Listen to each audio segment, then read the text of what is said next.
All right.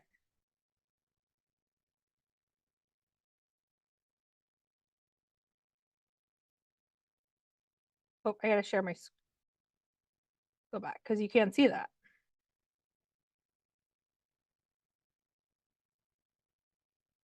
All right, so in the chat, I shared a link to my full list of my disaster budget. This is what I turned into the Nebraska State Historical Society Foundation to for my grant that we received in 2023, spring of 2023. So, and I did go through and I updated the links, but I'm not particularly recommending any of these products. Like I said, this is just what I found and things. So there's the disclaimer. I used to be a state employee, so I always feel like I have to say I am not recommending these particular products. These are just examples of what you can purchase for your disaster card. But I know several of us have taken the disaster training that NMA has offered a few times. And all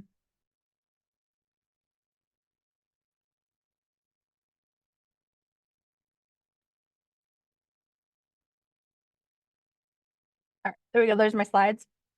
All right.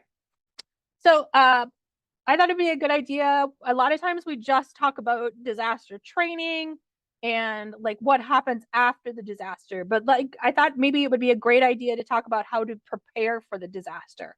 We always say you should have a disaster cart, but how do you know what to put into your disaster cart? So I worked really hard to put together a pretty good disaster cart for AHSGR. When I started 2 years ago, they didn't have one. So I decided that we should have one. And I worked with my former director, Deb Arns, to write a grant through the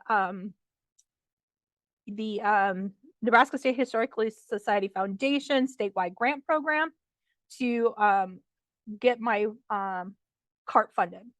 So we're going to talk about why have a disaster cart, and then we can talk about disaster plans and training, the cost and funding of a cart, the types of items you should have in the cart, and then we'll pretend pack my cart. I have everything out of it. So most emergencies that museums and archive face are fairly minor and involve less than 150 cubic feet. The picture that you see on the screen is actually what happened to us on July 6th. Lincoln suffered a flash flood. It was, and of course, being here in the Lincoln South Bottoms area, which is very prone to flooding, we suffered some flooding. Luckily, since we know that flooding is a problem here, we purchased some electronic water sensors off of Amazon, and they send alerts to my phone, which are really nice. Again, I think they were less than, we got 4 sensors and the hub for, I think, under $30. And I have them placed kind of in strategic places around the basement. And they text right to my phone whenever it senses water. And I'll tell you that it's very sensitive. So I got an alert that there was, it sensed water. The boxes you see, we had already started packing for a big convention that was in Oklahoma City at the earlier this month. And yeah, it rained down ceiling tile all over. It was very wet. But because I had the disaster cart, I was able to respond and clean it up really quickly. So a disaster cart will help you have those supplies on hand so that you can again respond very quickly. Also, during larger disasters, it might be hard to find and purchase supplies and things. I know, like anybody who went through the bomb cyclone that was in, I think, 2017. A lot of stores were just closed, and like there wasn't access to even like ordering things on the internet. Things like that were down. So having some things on hand so you can start your response is great. It'll save you valuable response time for having the supplies on hand to start that cleaning, drying, and packing process in a timely manner. So I'm not really going to talk about like responding to plant disasters, because I think there's actually quite a bit out there. On the NMA page, there's actually a whole page dedicated to emergency preparedness.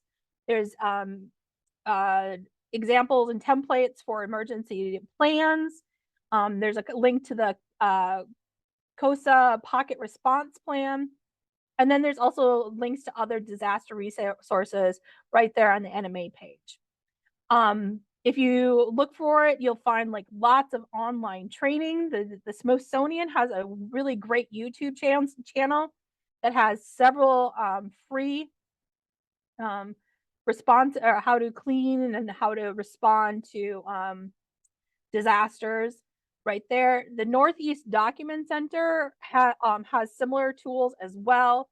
They have an online disaster planning tools as well as free resources for disaster assistance. And of course, connecting to collections is always one of my favorite resources for any type of collections care responses. I found that they not only had one about responding to disasters, they also had one about disaster carts as well. And then whenever you see hands-on training, try to sign up. We held hands-on training back in 2015 through Lazarus, and then again in 2017 through the FEMA and Smithsonian groups. And keep an eye on the NMA Facebook page, because whenever I see online training, I always share it on there. All right. So,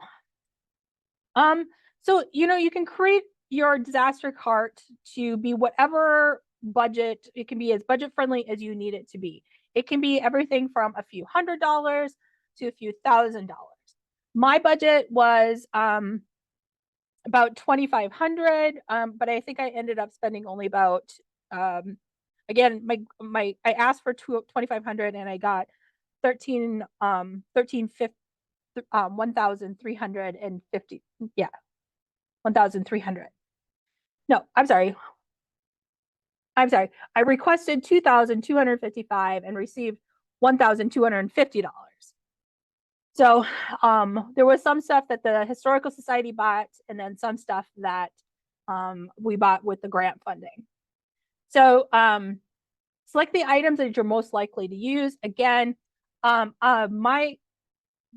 biggest risk for us here at AHSGR is water damage. So you'll see that a lot of my stuff focus on water damage and responding to water. And then select the items you're most likely to use. Okay. So a couple of things about the items in my cart. I have them kind of generally grouped in general things like markers, flashlights, scissors, a hand crank radio, things for surface cleaning like brushes, buckets, aluminum pans, sponges, things you need to freeze your items like freezer paper, exterior blue tape to wrap it so that the tape doesn't come off in the freezer, and then freezer wrap.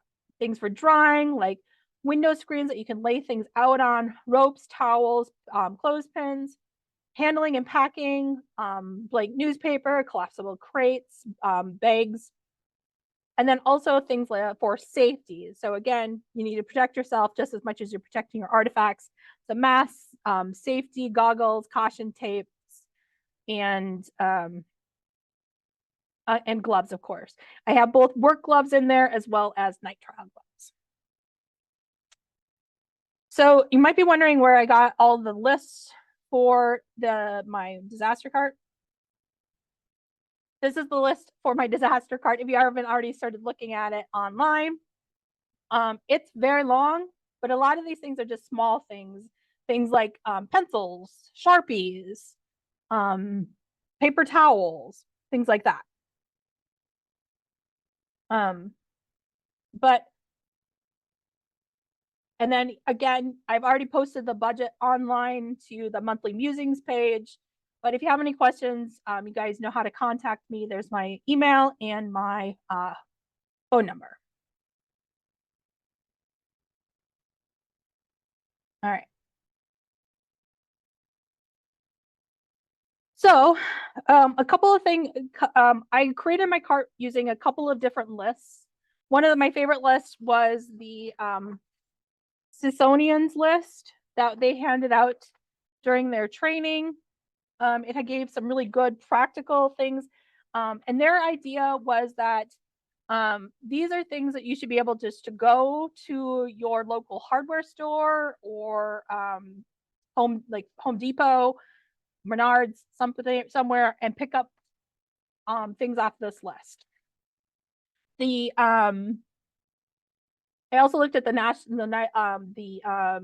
National Park Service Conservagram. They also have a nice list in their Conservagram for a disaster cart. And then again, I looked at a bunch of different disaster plans and disaster carts lists to create my big long master list of things to do to create. So without further ado, I'm going to adjust the screen a little bit and we will start looking at my disaster cart. All right. Now, hopefully my mic will work. This is my disaster cart.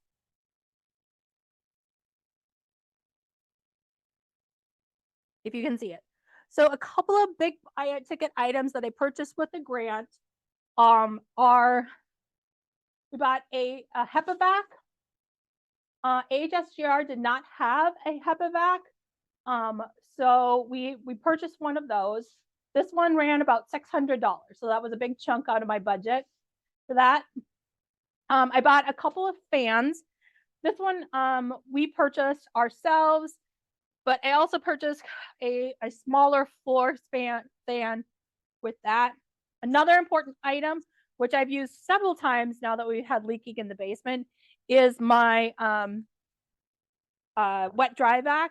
You notice it's not a terribly large wet dry vac. It's I chose to get a smaller one because I don't have a lot of space to store it in, and just made the decision that we'll just dump it more frequently than necessary. All right. So I'm going to tip this back up. I'm going to go stand behind there. All right.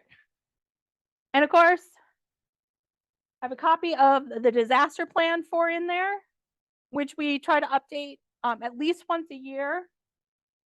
And of course, our pocket response. I don't know if you can see that with all the important numbers. These are designed to be folded and kept in like your wallet. When it folds down, it's about the size of a credit card. So it has like not just all of our staff numbers, but it also has like the Lincoln Fire Department or Lincoln Police Department's non-emergency number. It also has our like numbers for like the locksmith, the elevator company, the security alarm system. All of that too is on this handy dandy pocket response card. And every one of our staff members has this. And I just updated because we have new staff members. I have that both as a PDF on my phone as well as in my purse as well. Okay. So let's start with items. Can you still hear me? Okay. All right, good. So looking at the list, we're going to start off with things that we need for drying. So we got the fan. I also have the water absorbing socks. Sometimes they're called pigs. Now I had 12 of them. I had a box of 12, and I'm down to my last one because, like I said, I've been dealing with water issues for the last 2 months down here in the basement, but I think they're finally fixed. So those are great for just absorbing the water and making sure the water doesn't go any further. So you can, if you have a leak going, you can just put it at the edge of the leak and it will stop it from going any further. This is this little puck here. This is my little water alarm. Works great. Wakes me up in the middle of the night and tells me I need to come to the museum. So I have this love-hate relationship with this little alarm. I also have a package of blotting paper. So this is from Gaylord.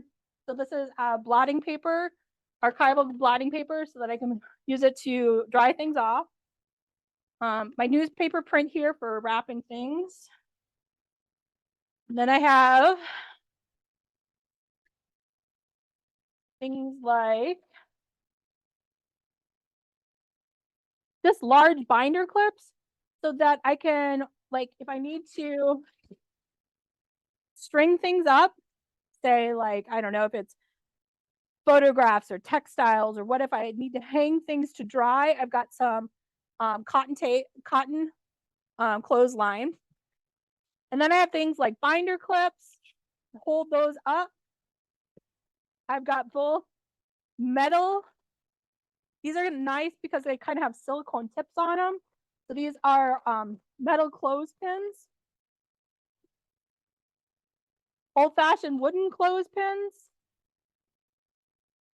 Again, just to help dry things out. Monofilament. Now this is I made sure that it had a nice heavy weight. This one will hold up to 100 pounds. So I found the heaviest that I could find. So if I do need to string up, like if you have to dry photos, you can use the monofilament to dry that. I have just a package of white bar mop towels. Again, just for stopping up wet messes. Paper towels. Blue painter's tape. Again, so if you need to put things on the walls or anything, blue painter's tape won't leave a residue behind on painted surfaces. Cheesecloth. And then I also have a package of screen. Screen you can use either to vacuum through for textiles or other fragile objects, or you can use these to help lay things out, make frames for them, to lay them out to dry them. This is from the FEMA people, or from the Smithsonian FEMA people. They suggested these little rollers that help like squeegee out wet items. So I have a couple of those, as well as some replacement rollers as well. And sponges.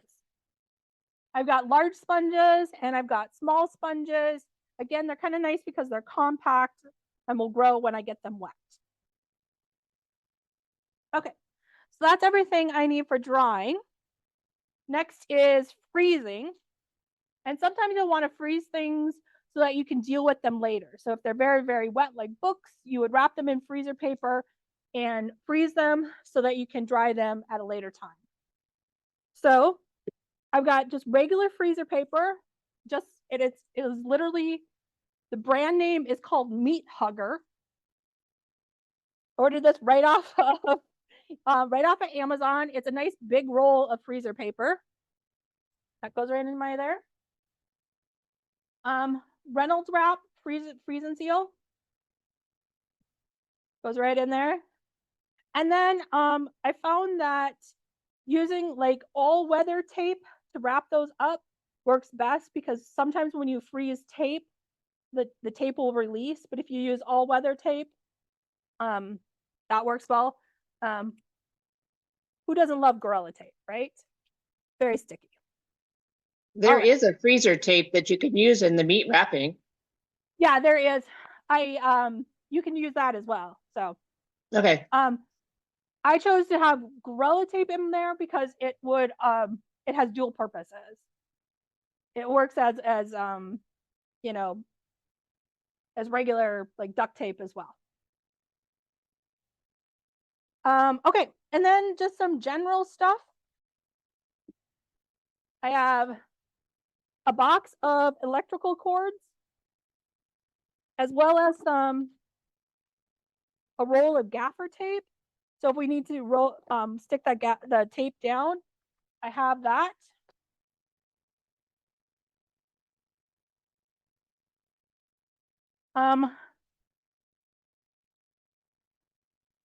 I have a large bag of tags. So these are not archival ones. These are just, I bought a pack of 1,000 tags from Amazon. These work great for temporary tags so that you can just keep track of everything, take it and bag it, put it on the outside as well as the inside. Flashlights, which we actually used when we had the tornadoes go through Lincoln, or through Waverly actually, and we lost power. So I've got some flashlights, and I check those batteries on a regular basis. I do have a small first aid kit. If anybody knows me, I am really prone to hurting myself accidentally. If anybody is wondering, I am out of my boot. My leg is no longer broken. So they tell me. Yay. Duct tape. Lots and lots of duct tape, because who knows what you need the duct tape for. My dad always said, if you can't fix it with duct tape, it's not worth fixing. So couple of notebooks. Now I've seen other people, other disaster carts have like forms and stuff, but honestly, just keeping notes in a notebook, as long as you're keeping notes, that's all you need to do. You can also buy fancy waterproof notebooks. Those work great too. These are just regular notebooks. Now, I did buy the one with the plastic cover because, again, water is my issue. Let's see. My blue painter tape is already in there. This is my little hand crank radio. Again, when those storms came through Lincoln this spring, we were listening to the weather go through on our little hand crank radio. Again, I think most Nebraskans have something similar, either in their home or office. So that was nice. That one stays kind of at the top of my disaster kit. I have a couple of different things of plastic sheeting. I've got these smaller ones that are just 9 by 12 that could easily be hung up, again, with blue tape, painter's tape, so that they don't damage like the walls or anything. And then I have a larger roll as well.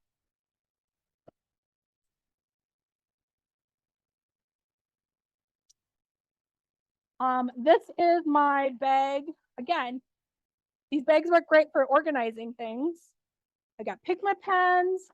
I got Sharpie Pros, because Sharpie Pros work even when they're wet on wet surfaces. And I've got regular pencils, pens, scissors.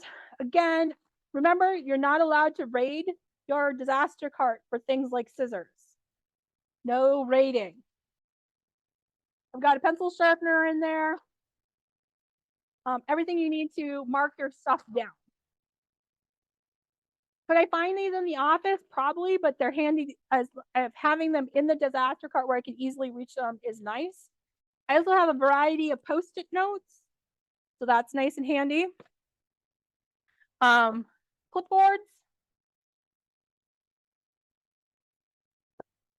And then one of my favorite purchases were these buckets. They're collapsible, which makes them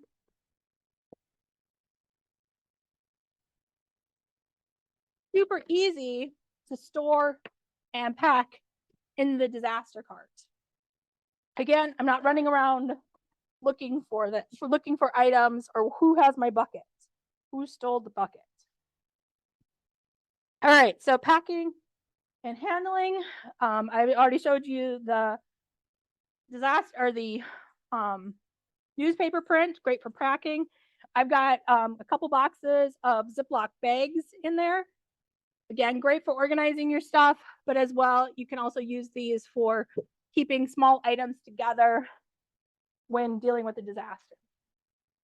Zip ties, nice package of just a variety of different sizes of zip ties.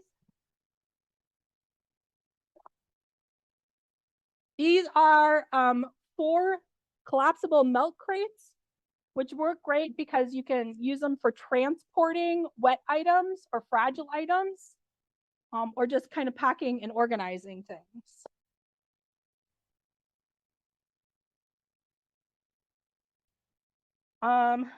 Then we move on to safety.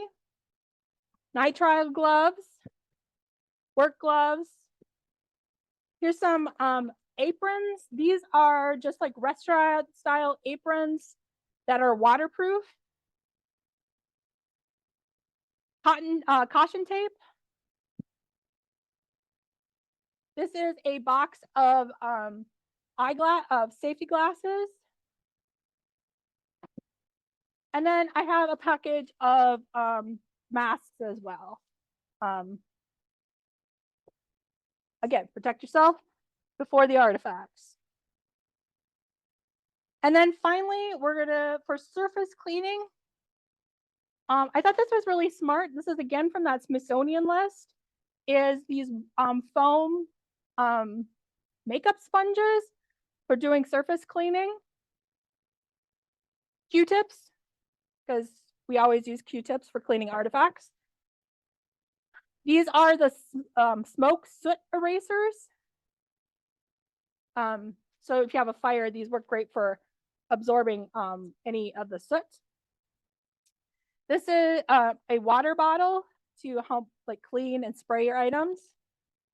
I've got a variety of paintbrushes to do a little like surface cleaning. Magic rub erasers. Again, these white vinyl erasers are great for taking off things.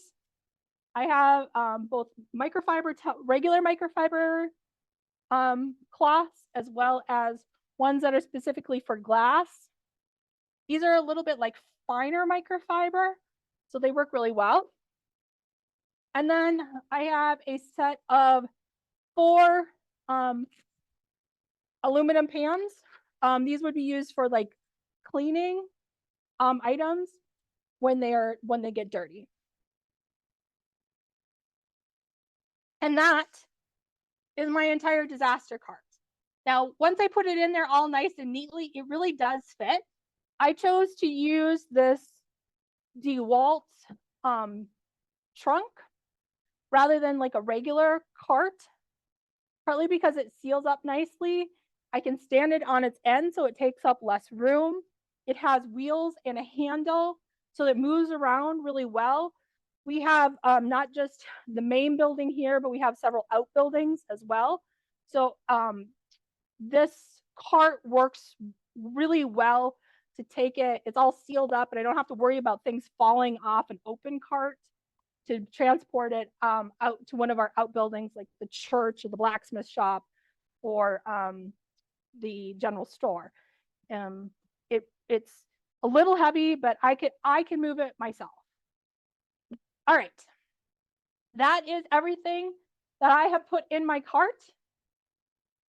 And like I said, I have put it to use recently, so I know that everything was necessary. A couple of things that I would probably add to my cart is, oh, I stole the roll of heavy duty trash bags, so that's missing out of there. But yeah, trash bags. We use trash bags not only for cleanup, but also for draping over things that were potentially possible for getting wet. But yeah. So, anybody have any questions or comments, or what do you have in your disaster cards? Yeah, so I don't quiet. have a disaster cart. But I have emergency kits for like if people are stuck here, you know, for Mhm. whatever that is more human related. Right. But I had a couple of questions relating to, so did you have your box first, or did you collect everything and then decide what size you needed? Um, it was kind of a combination of both. Um,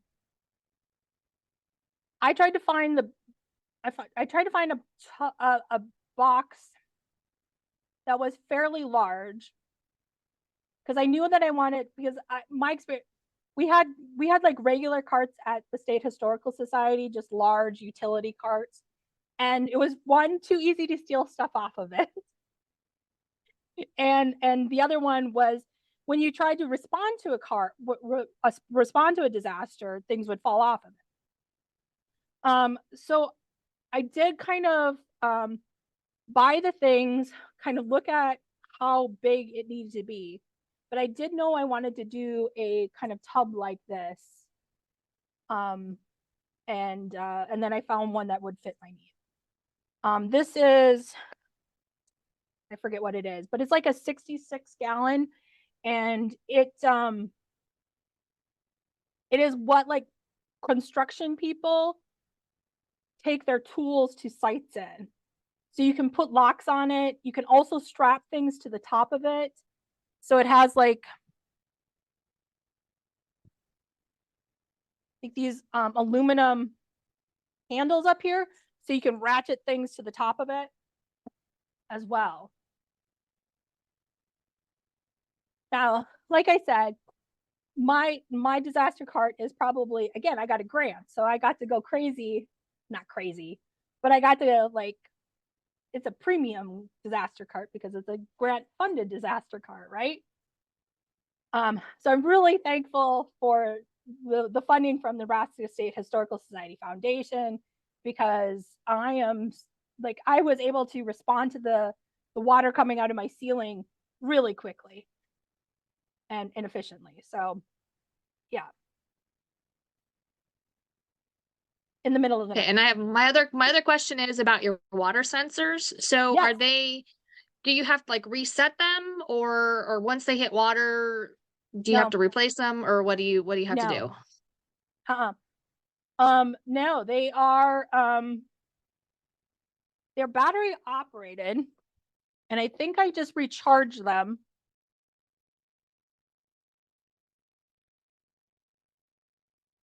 Yeah.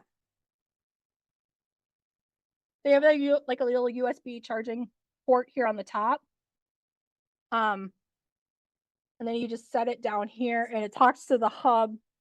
So it's all connected to my Wi-Fi system. And then it links to an app on my phone.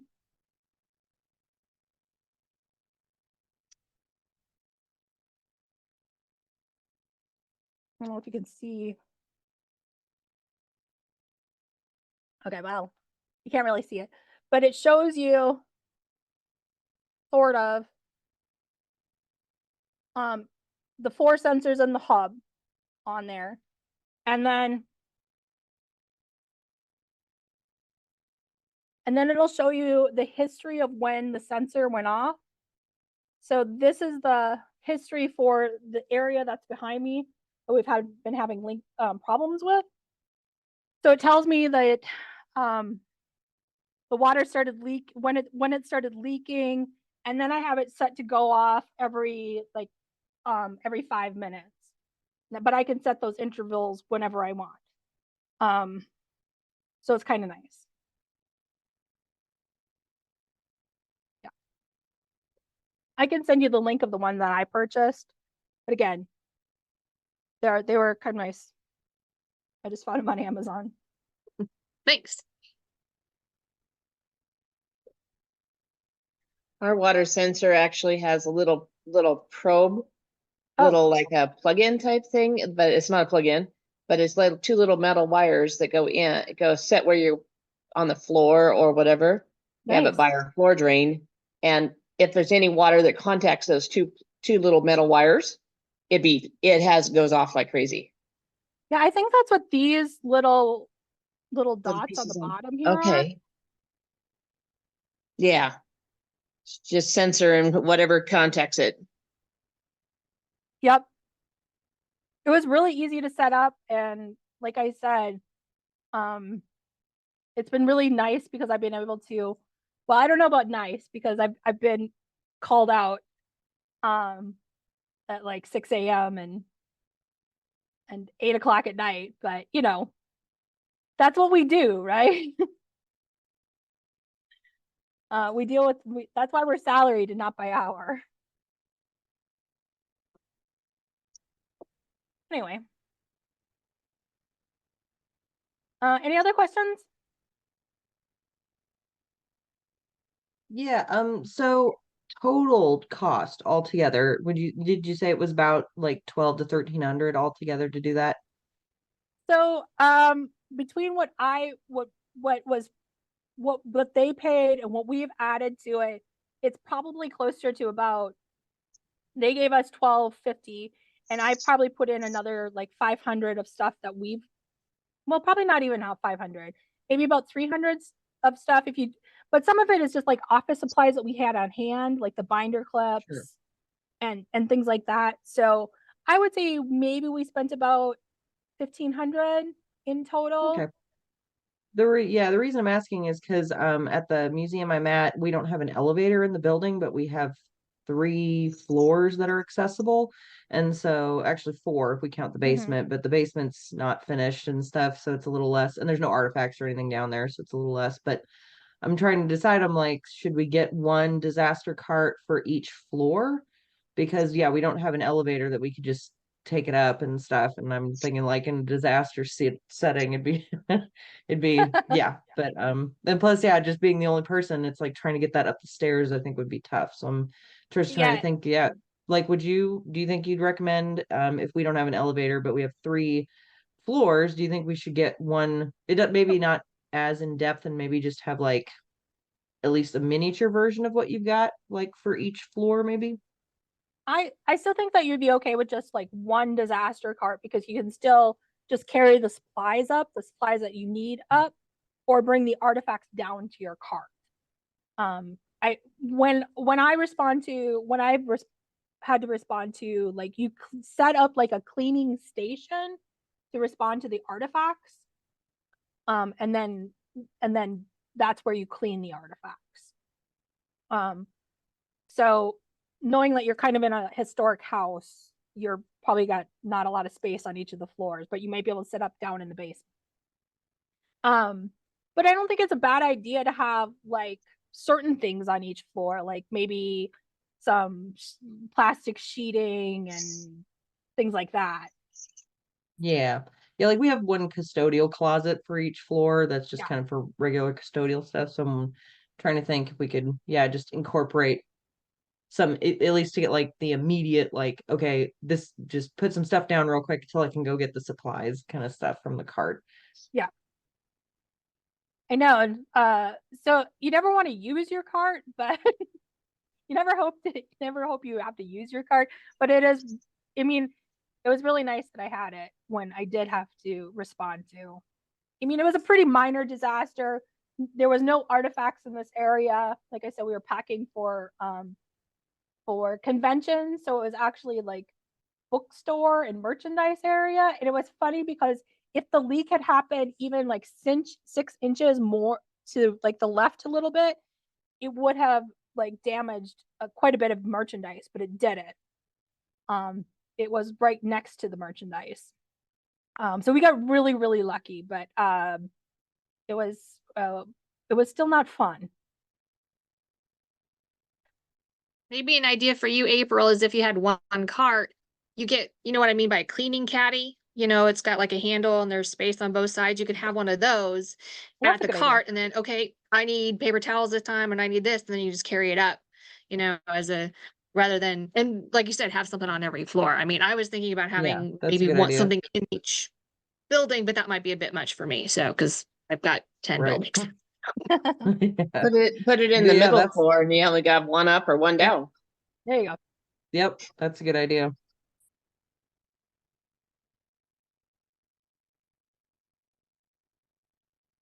All right.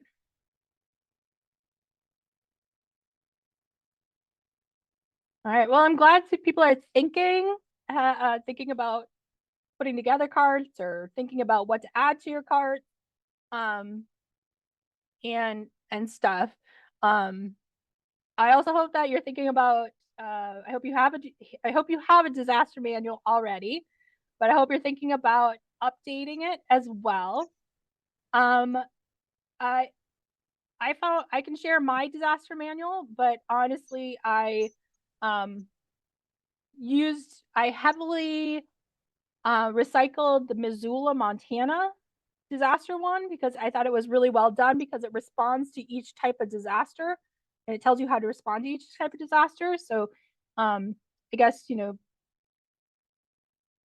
that's the best form of flattery is to reuse, recycle around in the museum world. But I can also, like I said, I'd be happy to share. I'll post mine on on our website as well, or on the Nebraska Museums Association website, or I can just email it to you as well. We do have like layouts of our floors as well, but I'll probably take those out for security reasons, obviously. So it won't be the complete manual, but and like I said, if you don't have the Cosma pocket response thing, it is actually pretty handy to have all the numbers in one place. And there's links to that on the NMA emergency preparedness website, or you can just Google for the pocket response. Anyway, thank you guys all for coming. Next month's, does anybody else have any questions? Not? Okay. So next month, we are going to talk about how to use the new Nebraska Museum Property Act, or the updated modernized version of the Museum Property Act. It'll be me, Linda from the State Historical Society, Chris from Store Museum, and Becky Maddox, newly from AHSGR. So we'll talk about the changes made and the compromises we made because we didn't quite get everything that we wanted. And then we'll talk about how to make that Property Act work for your museum and what you need to do to use it. In October is Family History Month. So our AHSGR's history, our research coordinator is going to, I have volunteered her to put on a program about how we deal with research requests and how we track our research requests. And then she also does these very professional looking research reports. And we'll also talk about our fees that we used, that we have for members versus non-members. And then she's also going to talk about how she was able to make AHSGR a family search affiliate library.